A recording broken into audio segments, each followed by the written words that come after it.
Frères et sœurs, bonjour. Bienvenue à cette célébration eucharistique.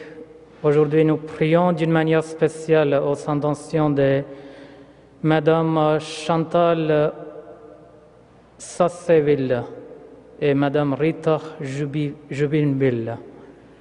Commençons cette célébration de l'amour au nom du Père et du Fils et du Saint-Esprit. La grâce de Jésus notre Seigneur, l'amour de Dieu le Père et la communion de l'Esprit Saint soient toujours avec vous. Préparons-nous à la célébration de l'Eucharistie en reconnaissant que nous sommes pécheurs et demandons le pardon et la miséricorde du Seigneur. Seigneur, accorde-nous ton pardon. Montre-nous ta miséricorde. Que Dieu Tout-Puissant nous fasse miséricorde, qu'il nous pardonne nos péchés et nous conduise à la vie éternelle. Prions le Seigneur. Regarde, Seigneur, avec bienveillance ton peuple qui cherche à mieux te servir, tandis que nous embossons des privations, nous maîtrisons notre corps. Permets qu'en agissant selon le bien, nous obtenions un esprit nouveau. Par Jésus-Christ, notre Seigneur et notre Dieu, qui vit et règne avec toi et le Saint-Esprit, maintenant et pour le siècle des siècles.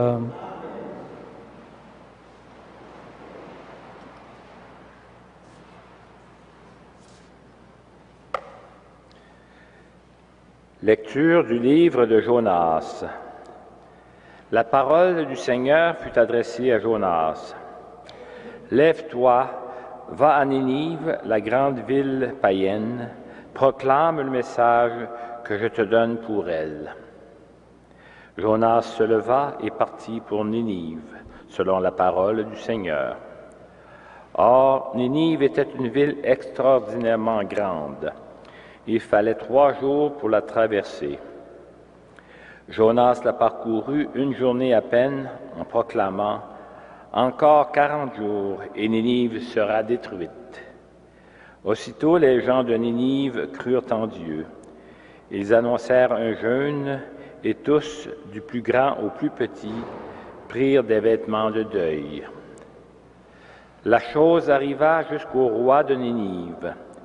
Il se leva de son trône, quitta son manteau, se couvrit de vêtements de deuil, s'assit sur la cendre. Puis il fit crier dans Ninive ce décret du roi et de ses grands. Hommes et bêtes, gros et petits bétail, ne goûteront à rien, ne mangeront et ne boiront pas. On se couvrira de vêtements de deuil, hommes et bêtes. On criera vers Dieu de toute sa force. Chacun se détournera de sa conduite mauvaise et de ses actes de violence. Qui sait si Dieu ne se ravisera pas, s'il ne reviendra pas de l'ardeur de sa colère? Et alors nous ne périrons pas. En voyant leur réaction et comment ils se détournaient de leur conduite mauvaise, Dieu renonça au châtiment dont il les avait menacés. Parole du Seigneur.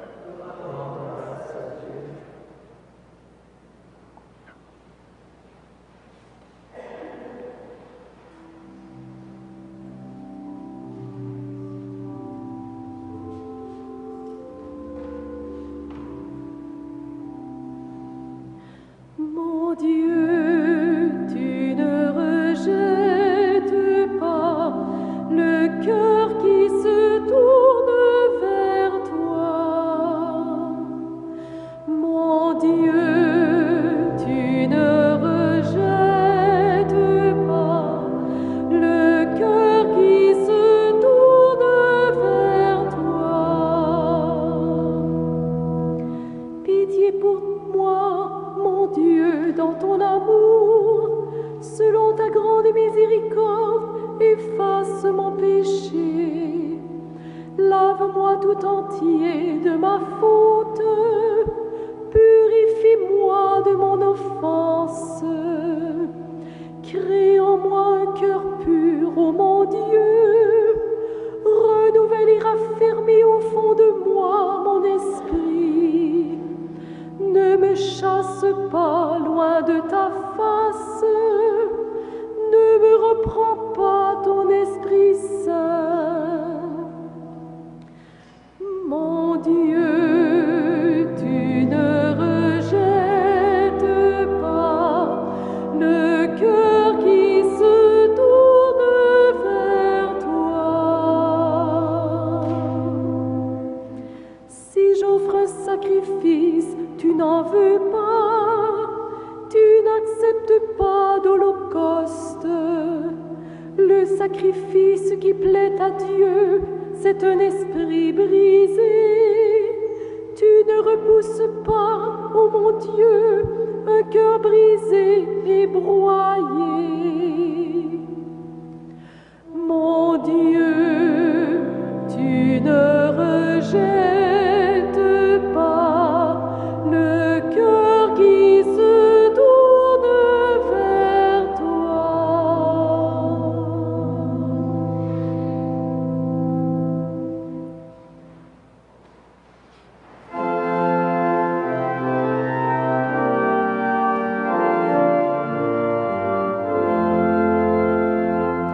Gloire et louange à toi, Seigneur Jésus.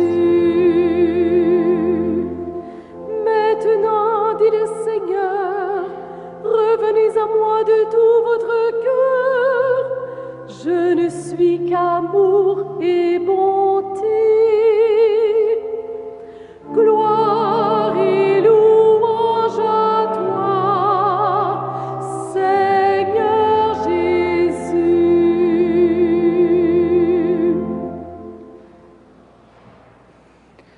Le Seigneur soit avec vous. Évangile de Jésus-Christ selon saint Luc. Comme la foule s'amassait, Jésus s'est mis à dire, « Cette génération est une génération mauvaise. Elle demande un signe, mais en fait, des signes, il ne lui sera donné que celui de Jonas. Car Jonas a été un signe pour les habitants de Ninive. Il en sera de même avec le Fils de l'homme pour cette génération.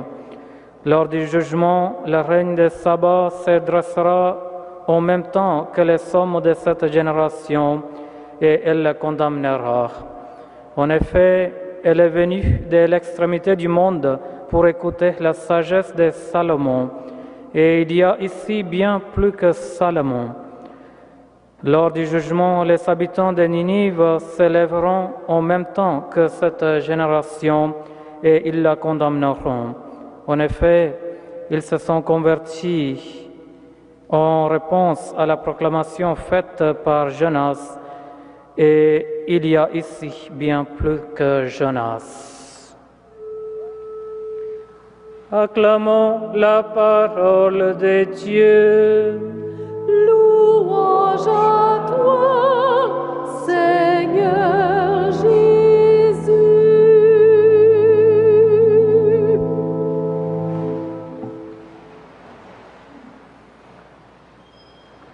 Chers frères et sœurs, la figure de Jonas domine la célébration liturgique d'aujourd'hui. Jonas est incrédule au fond. C'est quelqu'un qui fait partie du peuple de Dieu, qui connaît sa religion, sa loi, qui sait exactement ce qu'il faut faire. Le seul problème, c'est que lorsqu'il reçoit un appel de Dieu pour aller à Ninive, il n'arrive pas à discerner. De la part de Dieu, le miracle est plus grand dans le changement du cœur de Jonas que dans le changement du cœur des Ninivites. Finalement, les Ninivites se convertissent. Ce sont des païens, idolâtres, mais au moment où ils sont remis en face des responsabilités fondamentales de l'existence, à ce moment-là, ils comprennent mieux que Jonas la parole annoncée par le prophète. Jonas est un prophète qui ne sait pas ce qu'il dit, et jusqu'au bout, il n'aura même pas compris sa mission, puisque le jour après la conversion des Ninivites et le fait qu'il s'échappe au châtiment, il est là sur la petite colline près de Ninive en attendant le châtiment. Il attend que Dieu frappe, puisqu'il l'a annoncé, cela doit marcher. Au fond, c'est cela le drame de Jonas.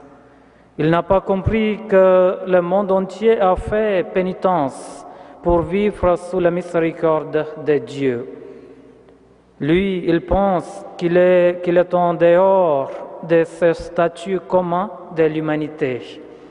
Il attend le châtiment pour les autres, mais il n'a pas réalisé une minute qu'il était sous la miséricorde de Dieu. Les païens s'ouvrent à la miséricorde, même s'ils sont coupables.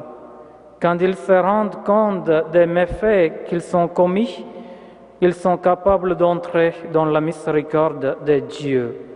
De ce point de vue-là, on peut dire que Jonas est vraiment le signe par excellence, puisque Jonas ne fera rien d'autre que de dire à tous les hommes qu'ils sont sous la miséricorde de Dieu. C'est pour cela que dans l'Évangile, dès qu'il parle du signe de Jonas, avec les 3 jours et les 3 nuits, qui sont évidemment une allusion à la résurrection, ensuite, il interprète le signe de Jonas en disant que les Ninivites se sont convertis. Ce sont des païens. Or, il parle des scribes, il parle des scribes et des pharisiens qui, eux, pensent qu'ils n'ont pas de problème de conversion. Ils veulent simplement avoir un signe leur prouvant que Jésus est bien dans leur catégorie à eux. Et Jésus leur dit, non, je ne marche pas, je suis dans un autre monde que vous. Je suis là pour dire la miséricorde universelle de Dieu.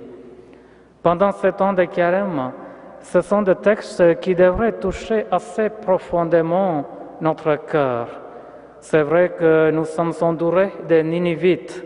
Chacune d'entre nous vit à Ninive. Mais est-ce que c'est une raison pour dire que les hommes et les femmes sont fermés à la miséricorde de Dieu? Non.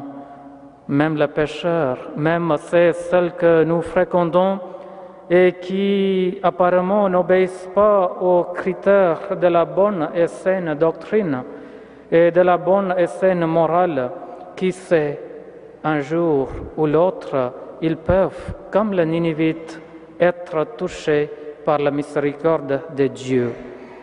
Le regard qui se convertit, c'est un regard qui ne regarde pas simplement l'existence humaine enfermée, conditionnée par un passé. C'est un regard qui voit comme Dieu voit, c'est-à-dire qui nous regarde chacun et chacune d'entre nous sous l'angle de l'espérance et de l'ouverture au royaume et à la vie. Amen.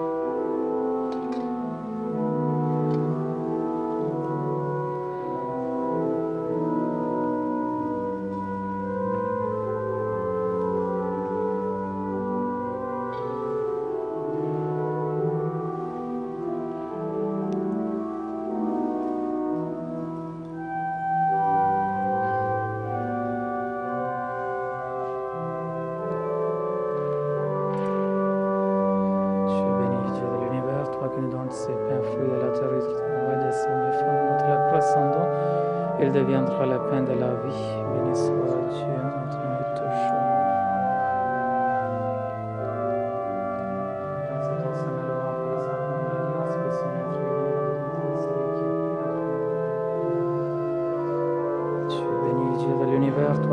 donne ses 20 fruits de la vigne du travail de son femme. Nous te les présentons, il deviendra le vin du royaume éternel. Béni soit Dieu, maintenant et toujours. Humble c'est pour nous te supplions, Seigneur. Merci devant toi. Lave-moi les fois, Seigneur.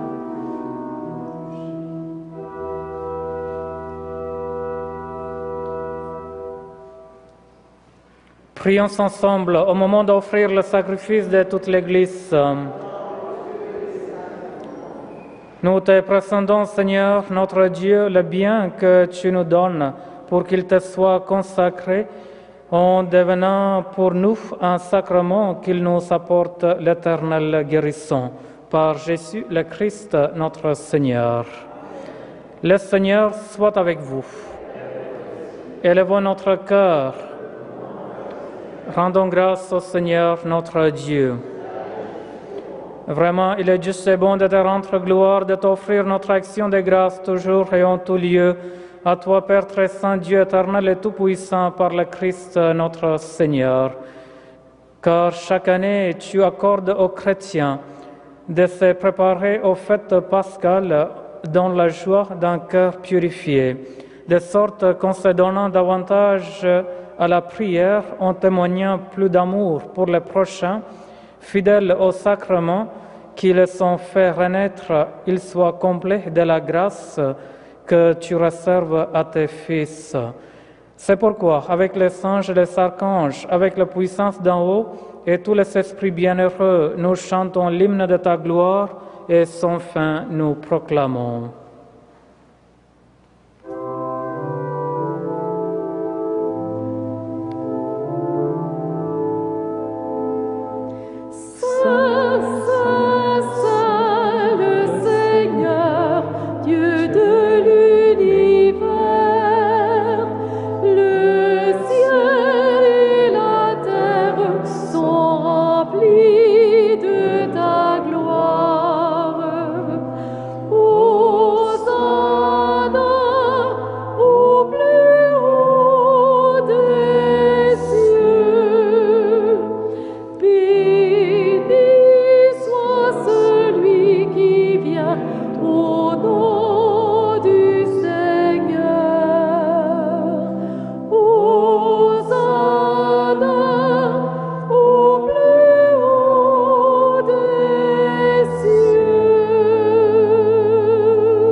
Toi qui es vraiment saint, toi qui es la source de toute sainteté, Seigneur, nous te prions.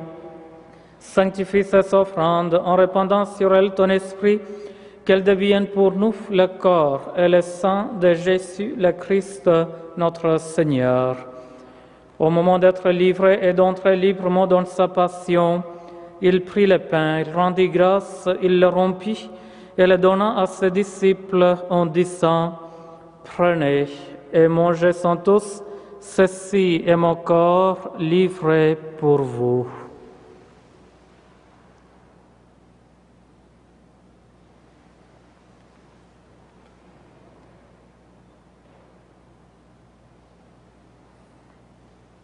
De même, à la fin du repas, il prit la coupe.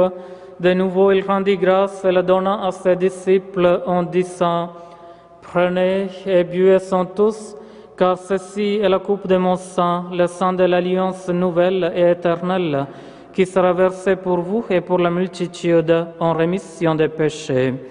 Vous ferez cela en mémoire de moi. »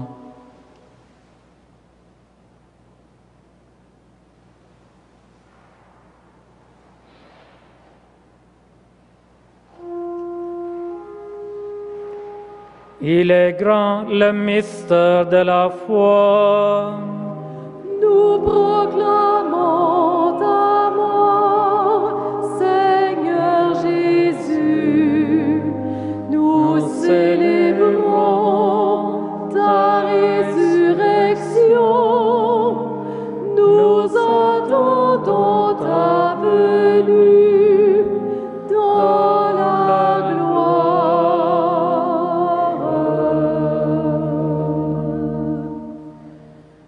Faisant ainsi mémoire de la mort et de la résurrection de ton Fils, nous t'offrons, Seigneur, le pain de la vie et la coupe du salut. Et nous te rendons grâce, car tu nous as choisis pour servir en ta présence.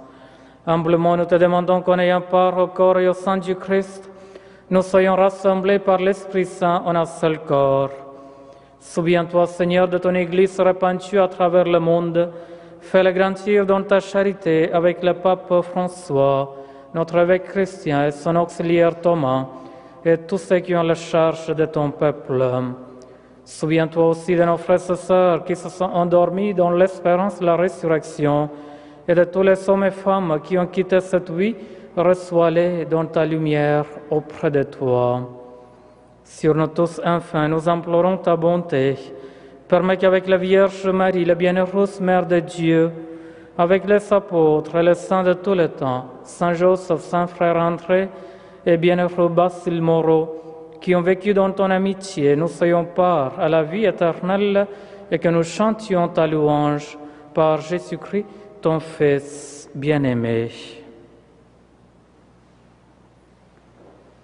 Par lui, avec lui et en lui, à toi, Dieu le Père Tout-Puissant, dans l'unité du Saint-Esprit, tout honneur et toute gloire pour les siècles des siècles.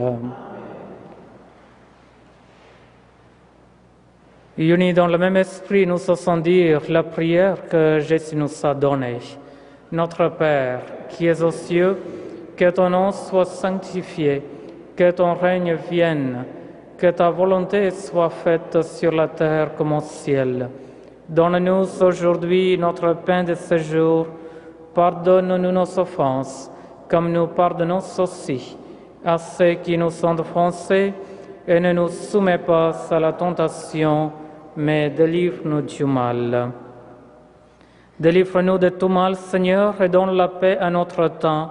Par ta miséricorde, libère-nous du péché, rassure-nous devant les épreuves en cette vie où nous espérons le bonheur que tu promets et l'avènement de Jésus-Christ, notre Sauveur.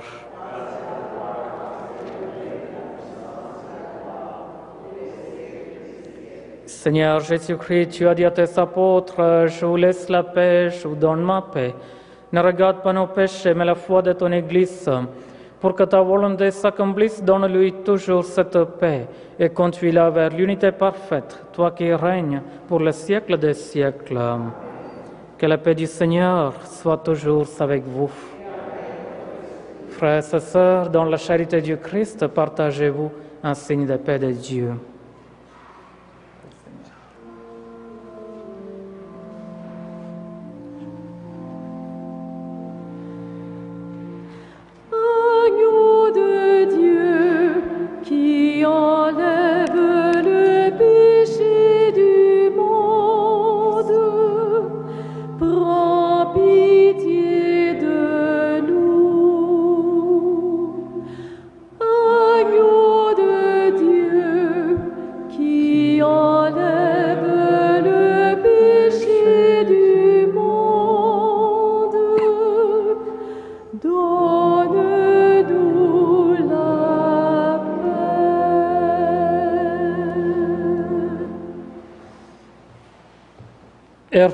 Heureux les invités au repas du Seigneur, voici l'agneau de Dieu qui enlève le péché du monde.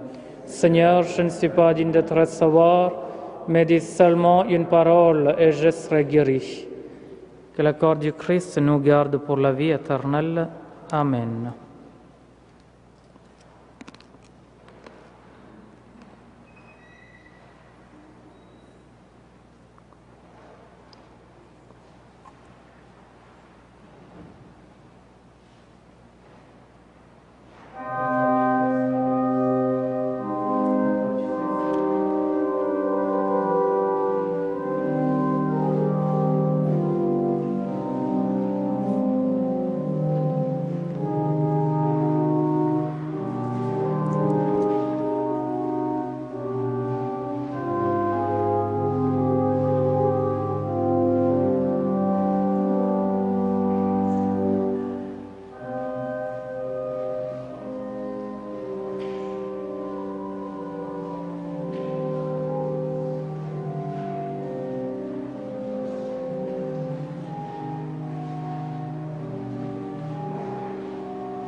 Prions encore le Seigneur. Tu ne cesses jamais de nous proposer, Seigneur, les sacrements qui soutiennent nos forces. Fais que cette nourriture nous donne la vie éternelle. Par Jésus-Christ notre Seigneur et notre Dieu, qui vit et règne avec toi et le Saint-Esprit, maintenant et pour le siècle des siècles. Le Seigneur soit avec vous. Que Dieu Tout-Puissant vous bénisse, le Père, le Fils et le Saint-Esprit. Allez dans la joie du Christ. Bonne journée.